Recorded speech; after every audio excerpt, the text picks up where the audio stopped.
예레미야 선지자가 바벨론의 포로로 생활하고 있는 백성들에게 편지를 보냅니다.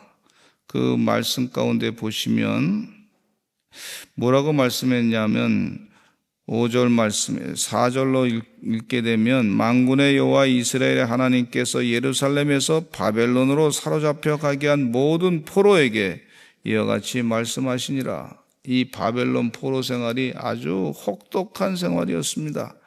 힘든 생활이었습니다. 자녀들이 태어나서 그곳에서 사는 동안에 별로 희망이 없는 그런 세대라고 볼 수가 있어요. 왜냐하면 노예로 태어나고 고통을 많이 주니까. 이스라엘 백성들이 애굽에서 노예 생활을 430년 했는데 그 힘든 세월과 같은 세월을 또 살게 되니까 뭐 살만한 그런 소망이 없는 그런 존재들이란 말이죠. 그러니까 우리가 노예로 태어나서 사는 동안에 압제자들 좋은 일만 시키고 우리는 고생만 하고 그냥 그렇게 살다가 죽는 거니 우리가 차라리 쇠약한 존재가 돼서 그래서 압제자를 돕는 그런 일을 하지 말자, 이런 생각을 할 수도 있단 말이죠.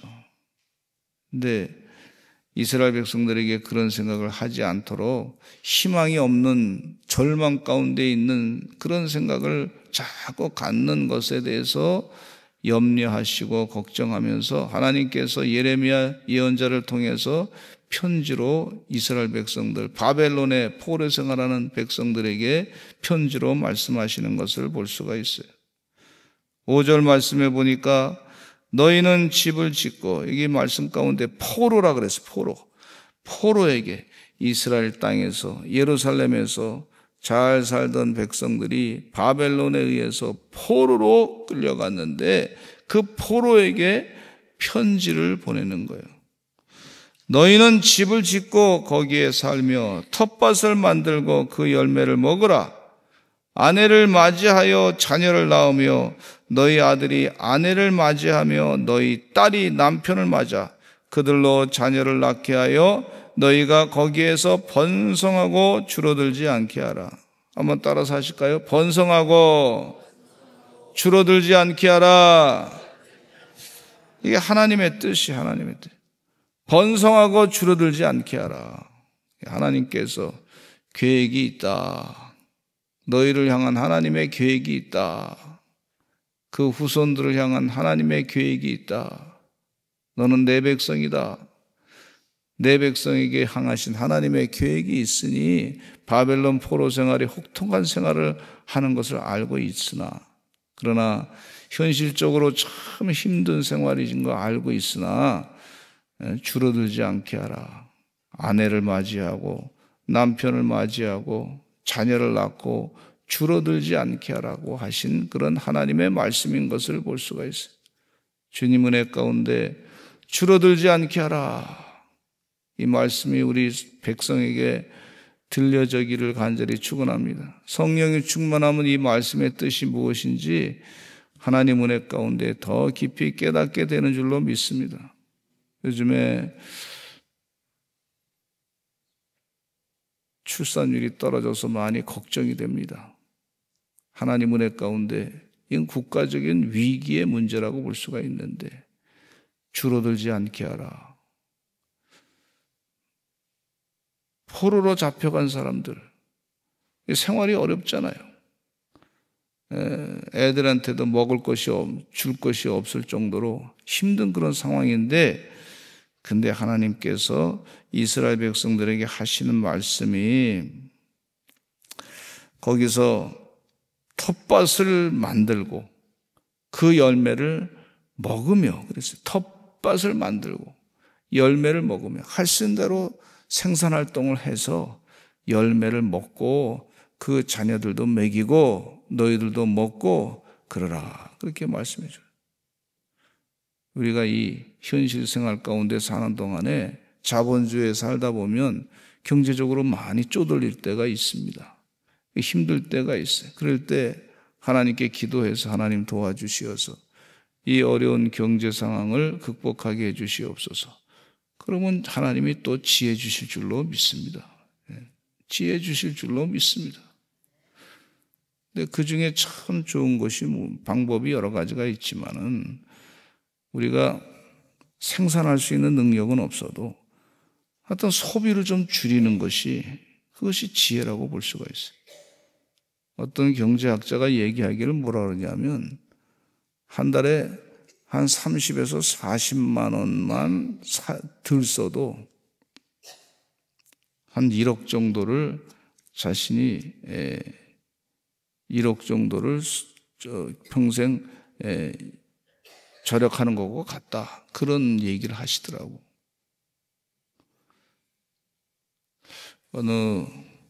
우리 참 좀 마음이 좀 힘든 그런 말씀이지만 우리 응급부에 이제 목사님들을 이렇게 응급을 좀 교리장정 입법 총회하면서 몇 년 전에 좀 줄였어요.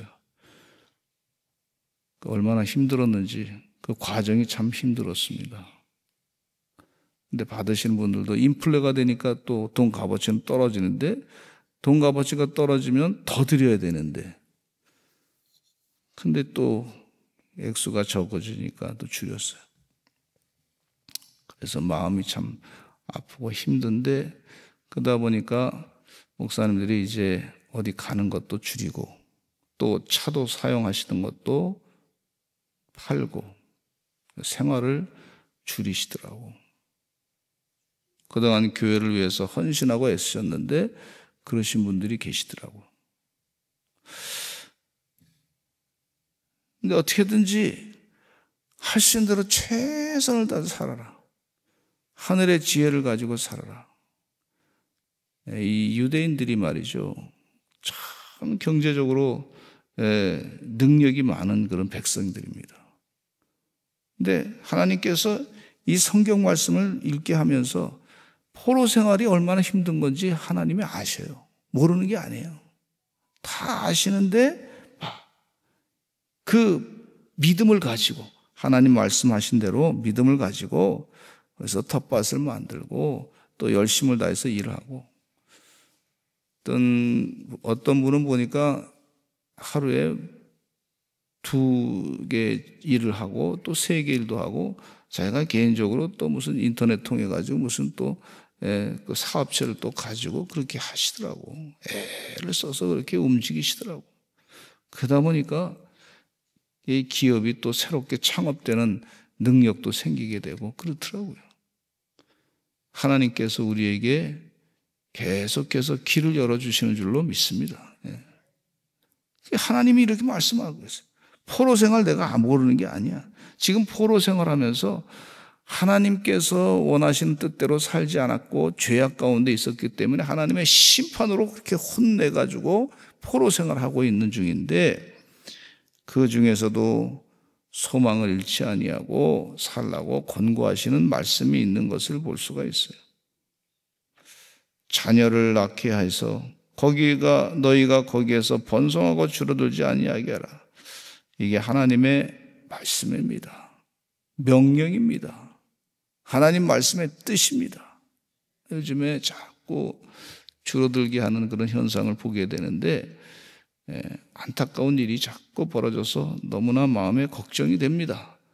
이 나라가 어떻게 될 것인가 앞으로. 뭐 기분 나쁜 일 많이 있죠.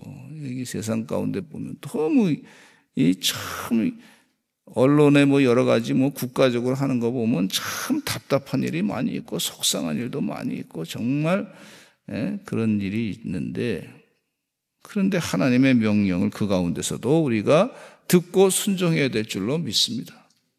하나님께서 그 말씀 지금 계속하고 계세요. 그러면서 7절 말씀에 이런 말씀하고 있어요. 같이 읽어보겠습니다.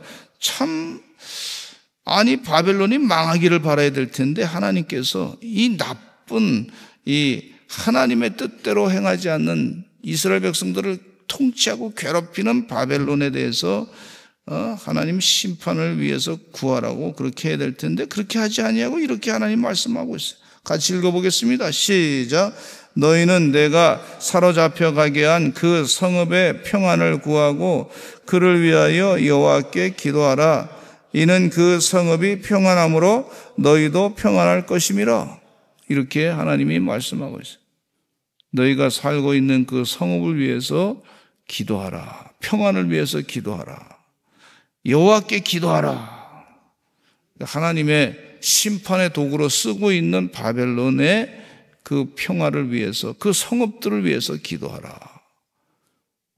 너희가 그동안 지었던 죄에 대해서 철저하게 회개하는 시간을 가지면서 그럼에도 불구하고 그 성읍에 대해서 굉장히 반발심이 있지 않겠습니까? 아주 그냥 괴롭히고 힘든 그 백성들, 차라리 망하고 완전히 세상이 뒤집어졌으면 좋겠다, 이런 마음들이 많이 있단 말이에요. 그런데 하나님이 하시는 말씀은, 택한 백성들이 하시는 말씀은 아니야, 그게 아니고 그 성읍의 평안을 구하고 그를 위하여 여호와께 기도하라. 이는 그 성읍이 평안함으로 너희도 평안할 것임이라. 할렐루야.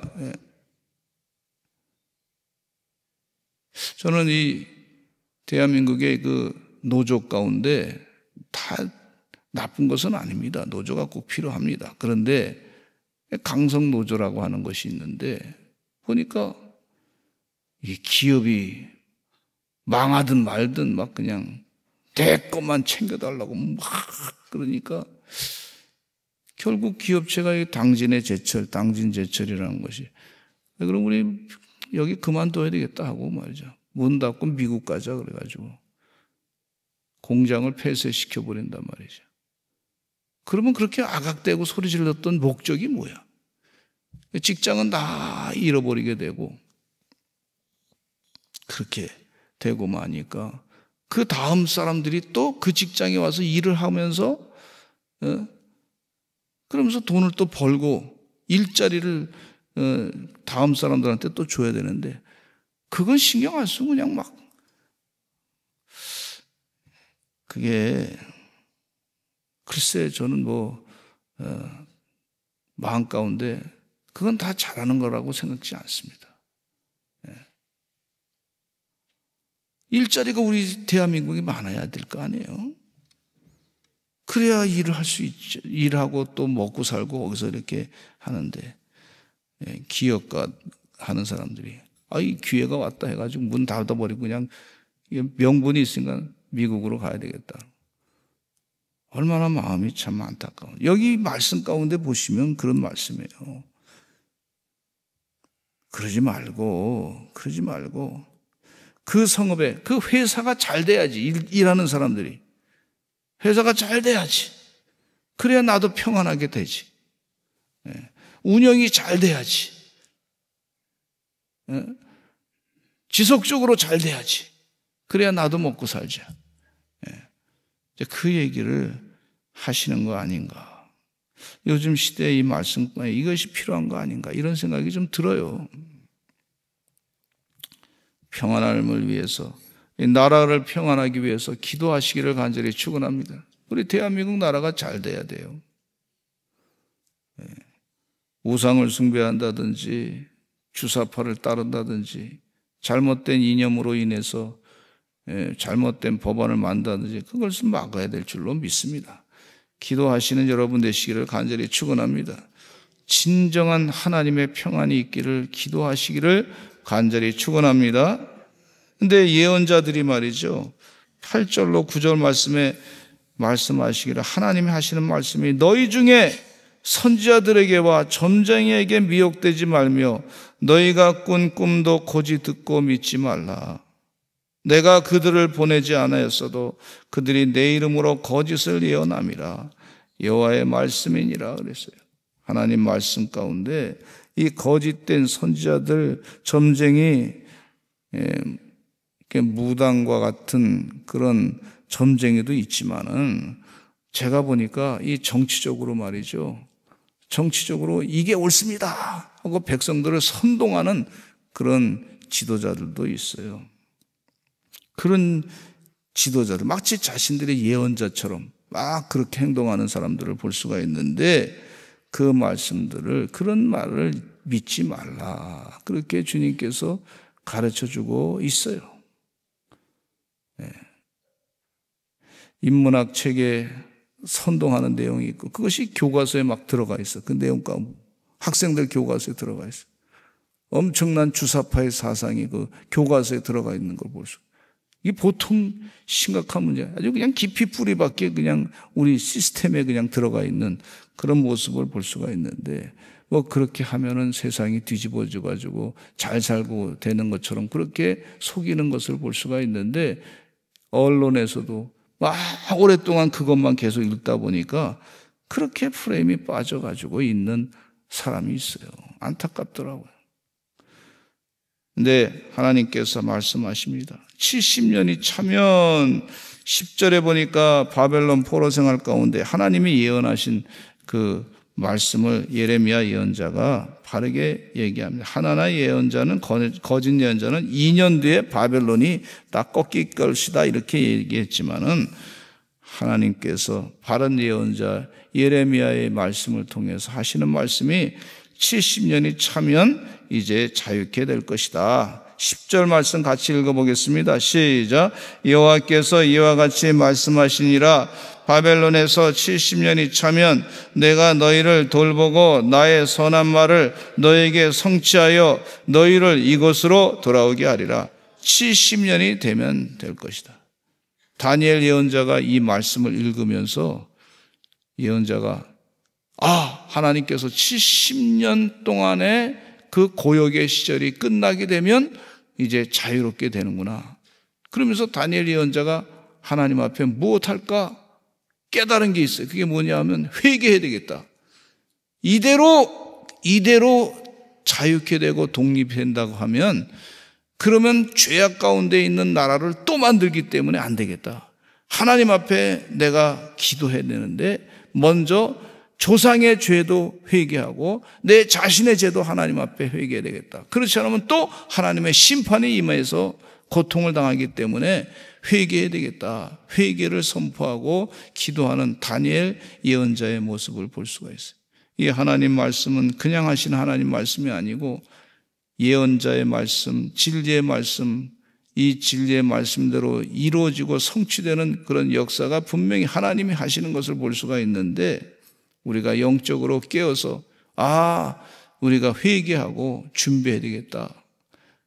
그런 영적인 깨달음이 있으시기를 간절히 축원합니다. 이 성령 충만한 사람에게 주신 영적인 지혜예요. 회개해야 되겠구나. 그러면서 하나님께서 하신 말씀이 이런 말씀이 있어요. 11절에 보니까 너희를 향한 나의 생각을 내가 하나니 평안이요 재앙이 아니다. 너에게 미래와 희망을 주는 것이다. 하나님께서 우리에게 미래와 희망을 주신다고 말씀해 주고 있어요. 이스라엘 백성들 바벨론 포로 생활이 이제 70년이 끝나면 미래와 희망이 온전히 있을 것이다. 그렇게 말씀해 주고 있어요. 얼마나 감사한 말씀인지 몰라요. 그래서 12절 말씀에 너희가 내게 부르짖으며 내게 와서 기도하면 내가 너희들의 기도를 들을 것이다. 들을 것이다. 하나님께서 너희가 온 마음으로 나를 구하면 나를 찾을 것이요 나를 만날 것이다. 하나님 만날 것이다. 그동안 죄악 가운데서 하나님으로부터 멀리 떨어졌는데 이제 회개하고 돌이켜 기도하면 나를 만날 것이다. 우리 14절 마지막 읽고 설교를 마치겠습니다. 같이 읽어보겠습니다. 시작. 이것은 너희 여호와의 말씀이니라. 나는 너희들을 만날 것이며 너희를 포로된 중에서 다시 돌아오게 하되 내가 쫓아보냈던 나라들과 모든 곳에서 모아 사로잡혀 떠났던 그곳으로 돌아오게 하리라. 이것은 여호와의 말씀이니라. 아멘. 다시 돌아오게 할 것이다. 하나님이 이 귀한 말씀을 하고 계시는 줄로 믿습니다. 돌아온 탕자의 비유 중에 돌아온 탕자가 아버지 재산을 가지고 와서 다 허랑방탕하게 쓰고 나서 기근 나니까 이제 죽게 되었어요. 그래서 다시 집으로 돌아갑니다. 아버지 집으로 돌아갑니다. 품꾼의 하나로 써준다 할지라도 내가 가겠습니다. 받아주시면 좋겠습니다. 그리고 아버지께로 갔더니 아버지가 말이죠, 달려 나오면서 그를 막 끌어안고 사랑해 주셨던 걸 볼 수가 있어요. 이스라엘 백성들이 그렇게 하나님을 떠났는데 다시 돌아오기를 간절히 바라는 하나님의 모습을 여기서 볼 수가 있습니다. 다시 회복시켜 주신 하나님의 은혜가 있는 줄로 믿습니다. 우리 다 같이 주여 많이 하시고 우리 이 백성의 죄와 나의 죄를 놓고 회개하며 기도하시고 하나님을 전심으로 찾고 하나님을 온전히 만나고 미래와 희망을 다 성령의 은혜 가운데 깨닫고 복 가운데 살아가시는 주의 종들 되게 하여 주시옵소서. 우리 다 같이 주여 많이 하시고 통성으로 기도하겠습니다. 주여